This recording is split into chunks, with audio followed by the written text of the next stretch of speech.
کہ فقط اس لیے بیٹھے ہیں کہ ہم اس نعمت پہ اللہ کا شکر ادا کریں کہ اس نے ہمیں اسلام جیسا دین دیا ہے اور آپ کو بھیج کر ہم پر احسان فرمایا ہے. اللہ کی قسم حضور نے پکا کرایا. واقعی میلاد کے تذکرے کے لیے بیٹھے ہو؟ واقعی میرے لیے بیٹھے ہو؟ پکا کرایا. سنن نسائی پڑھ رہا ہوں. واقعی؟ کہا حضور ہاں. نبی پاک نے فرمایا اس لیے نہیں تم سے قسم اٹھوائی کہ مجھے یقین نہیں تھا. اس لیے نہیں تم سے قسم اٹھوائی کہ مجھے یقین نہیں تھا، بلکہ اللہ کے حبیب نے فرمایا وَإِنَّمَا أَتَانِي جِبْرِيلُ علیہ السلام. وہ تو اس لیے قسم اٹھائی ہے کہ میرے پاس جبریل آئے ہیں. تم یہاں بیٹھ کے شکر ادا کر رہے تھے اور اندر میرے پاس جبریل آئے ہیں. اور فَأَخْبَرَنِي، انہوں نے مجھے خبر دی ہے کہ ان اللہ عز و جل یباہی بکم الملائکہ. نسائی سنن نسائی اور اسے پڑھا کرو بھائی. فرمایا میں نے اس لیے قسم نہیں اٹھائی کہ مجھے پکا نہیں پتا تھا، مجھے پکا تھا کہ تم اسی لیے بیٹھے ہو کہ اسلام کے ملنے پر اور میرے آنے پر اللہ کا شکر ادا کرنے بیٹھے ہو. اس لیے تم سے قسم اٹھوائی ہے کہ میرے پاس جبریل آئے ہیں اور مجھے انہوں نے خبر دی ہے ان اللہ عز و جل یباہی بکم الملائکہ. انہوں نے مجھے آ کے کہا محبوب تیرے غلام پتہ نہیں باہر بیٹھ کے کیا کر رہے ہیں کہ اللہ ان کے اس فعل پر فرشتوں کے سامنے فخر فرما رہا ہے. اللہ فخر فرما رہا ہے. تو ہماری محفل میلاد کو کمزور سمجھتا ہے؟ یہ تو وہ والا کام ہے جس پہ رب فخر فرماتا ہے. سارے بولیے، سارے بولیے.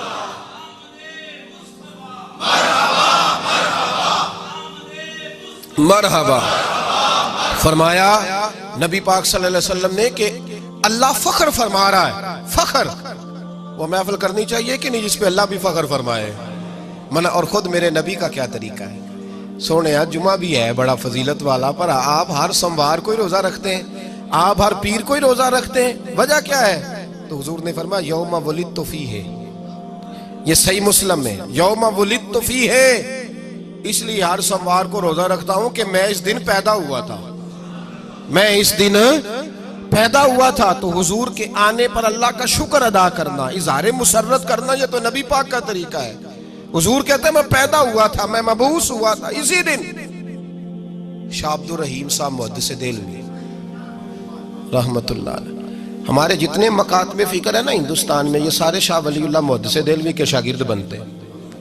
سلسلہ حدیث ان کے شاگردوں کے شاگرد ہیں سارے. ان کے ابا جی شاہ عبد الرحیم صاحب، اس بزرگ کا حوالہ دے رہا ہوں جس پہ سارے مکاتب فکر متفق ہیں، اپنی تو بات ہی نہیں کر رہا. شاہ عبد الرحیم محدث دہلوی کہتے ہیں ہر سال میں حضور کا میلاد مناتا تھا، اور طریقہ یہ تھا کہ پاک اور طیب کمائی سے ہر مہینے تھوڑے سے پیسے علیحدہ کرتا، پاک اور طیب، اور سال کے بعد اپنے پاک رسول کا پاک میلاد کرتا. فرماتے ایک سال غربت آ گئی، غریبی، آزمائش، پریشانی، کوئی شے نہیں تھی. گھر میں ٹوپیاں دو تھی میری، ایک میں نے پہن لی، دوسری میں نے بیچ لی. تھوڑے سے چنے خریدے، کچھ طالب علموں کو بٹھایا اور مصطفیٰ کا میلاد پڑھنا شروع کر دیا. حضور کی شان بیان کرنی شروع کر دی، درود پاک پڑھا. فرماتے ہیں غریبی کا یہ عالم کہ بھنے ہوئے چنے اور بس.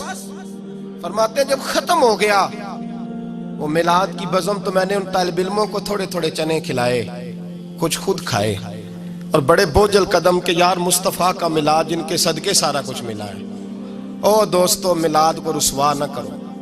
گلی گلی گھوم کے پلیٹیں لے کے چندے مانگتے ہو میلاد کے. میلاد کا موقع ہے تو جانے قربان کر دیا کرو. تمہاری جیب آج بھی نہیں ہلکی ہوگی تو کب ہوگی؟ بچے میلاد، میں شیشہ نیچے کر کے نا گاڑی کا مجھے مل جائیں بچے میلاد میں کے لیے پیسے مانگتے تو میں کہتا وہ میلاد نو مانگت کر چھڑے آجے، چلو گھر دوڑ جاؤ. یہاں بھی سنی سے یہاں بھی کہنا پڑے گا کہ پیسے دے. اسے تو خود آ کے مسجد میں کہنا چاہیے بتائیں میلاد کب ہونا ہے. اس لیے کہ یہ میرے رسول کی تشریف آوری ہے. اس دفعہ جھنڈیاں بھی میرے ذمہ، جھنڈا بھی میرے ذمہ، لائٹنگ بھی میرے ذمہ، لنگر بھی میرے ذمہ. میلاد شریف کا موقع اور لوگ چندے مانگتے پھرے، یہ کوئی اتنی مناسب چیز نہیں. اگرچہ میں حرام کا فتویٰ نہیں دے رہا.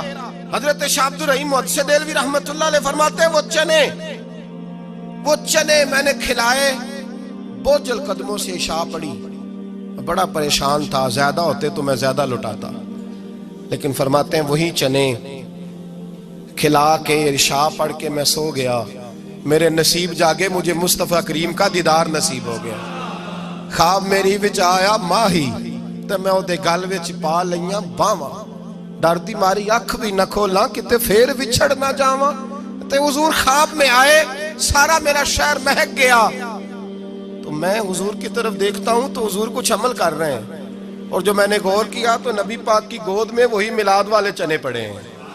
حضور ان کو اپنے ہاتھوں میں لیتے ہیں، تناول فرما رہے ہیں، اور فرماتے ہیں جب میں نے دیکھا نا حضور کا چہرہ تو نبی پاک میری طرف دیکھ کے مسکرائے، تو میں سمجھ گیا میرا سونا مجھے بتا رہا ہے کہ اگر تیرے یہ چنے مجھے پسند ہے تو سمجھ لے تیرا میلاد میں نے بڑا ہی پسند فرمایا ہے۔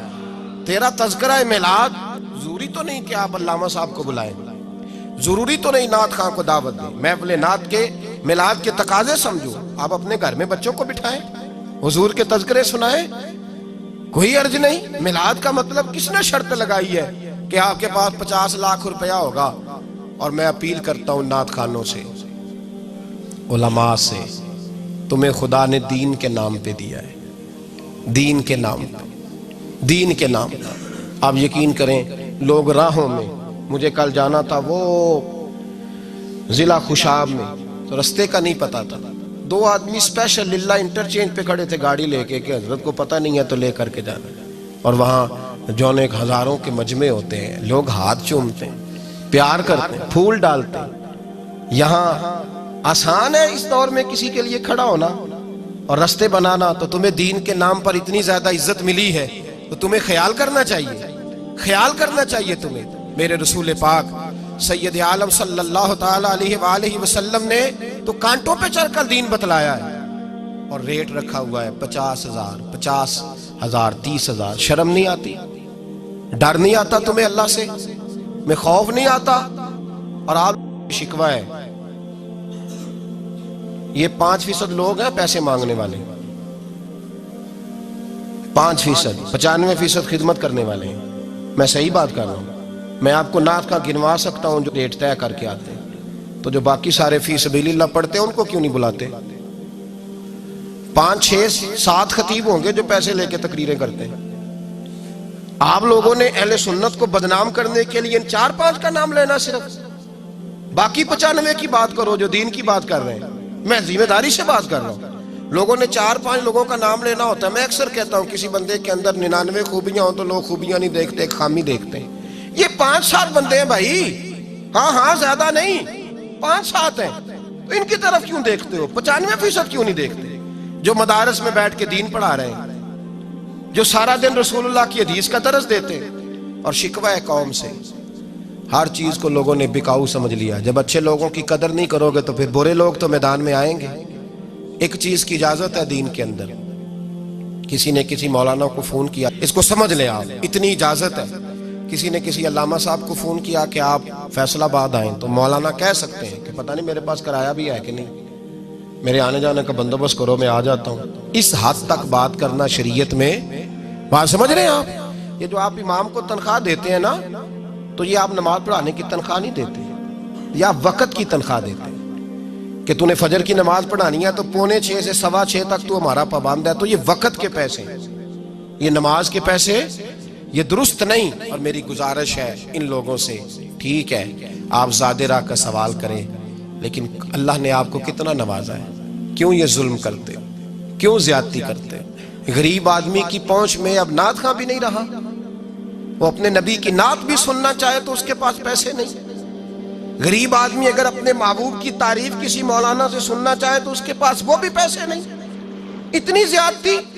حضرت عبادہ بن صامت رضی اللہ تعالیٰ عنہ، ابو داؤد شریف کی حدیث ہے، فرماتے ہیں صحابہ صفہ میں سے میں نے کچھ لوگوں کو قرآن پاک پڑھایا تو ایک شخص نے مجھے کمان دی، ان میں سے قرآن پاک ختم ہوا، کمان بطور تحفہ استاد کی خدمت کرنا سنت ہے، بطور نذرانہ کسی کو کوئی چیز دینا سنت ہے، اور وصول کرنا سنت ہے، لیکن اگر کوئی اپنی خوشی سے دے تو میرے نبی پاک نے فرمایا تمہیں کوئی تحفہ اور نذرانہ دے تو لیا کرو، اس سے محبت پیدا ہوتی ہے، اور فرمایا ایک وقت آئے گا تم مانگو گے تمہیں کوئی دے گا نہیں، لیکن مطالبہ کرنا، طے کرنا، ریٹ طے کرنا، اللہ اکبر، کتنی غلط اور کتنی یہ وہ بات ہے جس سے انسان اپنے آپ کو چھوٹا محسوس کرتا ہے۔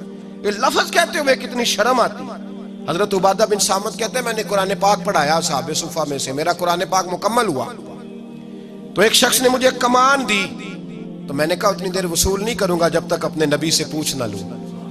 کہتے ہیں میں رسول پاک کی بارگاہ میں آیا، حضور قبول کر لوں؟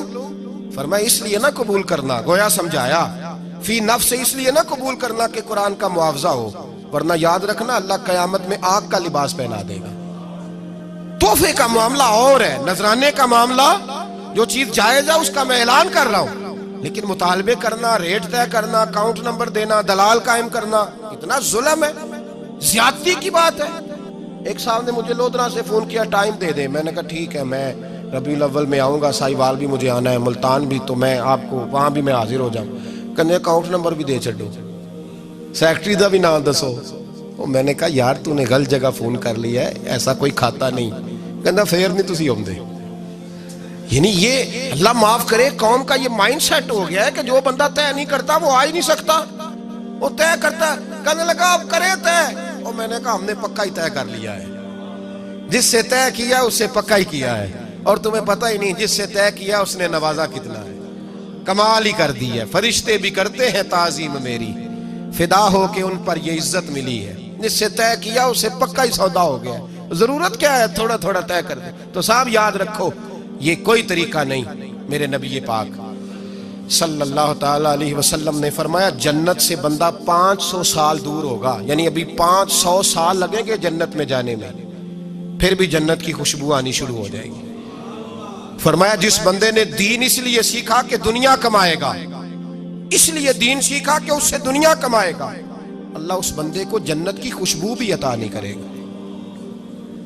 میرے دادا شیخ حضور مفتی اعظم ہند شہزادہ اعلیٰ حضرت مولانا مصطفیٰ رضا خان صاحب، یہ تھے خوددار لوگ۔ حضور مفتی اعظم ایک جلسے میں تشریف لے گئے تو مفکر ملت حضرت علامہ ارشد القادری صاحب کہتے ہیں میں نے انہیں بلایا جمشید پور، جب تشریف لائے تو ان کا روب اور جلال بڑا تھا۔ واپسی پر میں نذرانہ دینے لگا، فرمایا یہ کیا ہے؟ حضور نے پوچھا کیا ہے؟ تو کہنا چاہیے تھا تحفہ ہے، نذرانہ ہے، وہ قبول کر لیتے۔ مسکرا کے پوچھا کیا ہے؟ تو کہتے روب اتنا تھا کہ میری زبان سے نکل گیا حضور کرایہ ہے، کرایہ ہے۔ فرماتے ہیں ان کے چہرے پہ جلال آیا تو پیسے دوبارہ پلٹ کے میری جیب میں ڈالے، کہنے لگے رکھ لو، میں کرایہ کا مولوی نہیں، میں کو کرائے کا نہیں کہ جو کرایہ دے گا اپنی مرضی کی بات کرا لے گا، میں کرائے کا نہیں، بڑا خوددار ہوں، کروں مدح اہل دول رسا، اور پڑے اس بلا میں میری بلا، میں گدا ہوں اپنے کریم کا، میں گدا ہوں اپنے کریم کا، میرا دین پار آئے نہ نہیں۔ تو محفل نعت کا تقاضا یہ ہے کہ خوددار لوگوں کو بلائیے، اور اپیل ہے میری ان لوگوں سے جو طے کرتے ہیں، بس کرو نگاہ مصطفیٰ میں طے کرو۔ جب تک بکے نہ تھے کوئی پوچھتا نہ تھا، تو نے خرید کر ہمیں انمول کر دیا، تو نے خرید کر ہمیں انمول۔ تو دامن مصطفیٰ سے جو بھی لپٹا وہ یگانہ ہی ہو گیا، جس کے حضور ہو گئے اس کا۔ میلاد میں نا یکم ربیع الاول سے درود پاک شروع کرنا ہے، اور 12 تک روزانہ کم از کم 1000 بار پڑھنا ہے۔ پڑھیں گے انشاءاللہ تعالی، سارا سال ہی پڑھنا ہے، سارا مہینہ ہی پڑھنا ہے، پر 12 تک ضروری ہے میری طرف سے۔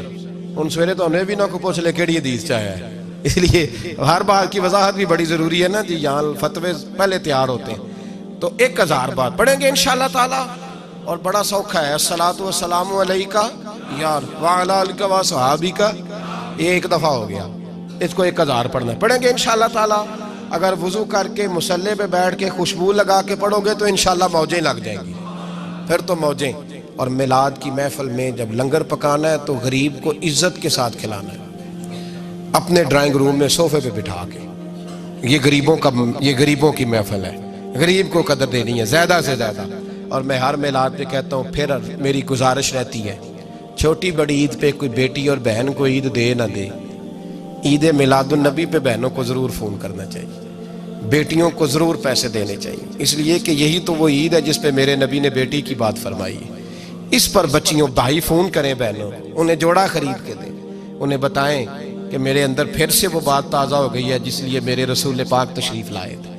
تو بچیوں کا خیال کریں، بیٹیوں کا خیال کریں، بہنوں کا خیال کریں۔ میلاد نبی پاک صلی اللہ تعالی علیہ وسلم کے جشن کی بات ہے، ہم سے نہ پوچھو کہ میلاد نے ہمیں کیا دیا ہے، ہم تو گلیوں کا کوڑا تھے. یہ ساری عزتیں رسول کے میلاد کی برکت ہے. یہ امت میں جتنا نور ہے یہ رسول اللہ کے میلاد کی برکت ہے. حشر تک ڈالیں گے ہم پیدائش مولا کی دھوم, دم میں جب تک دم ہے ذکر ان کا سناتے جائیں گے. آخر دعوانا ان الحمد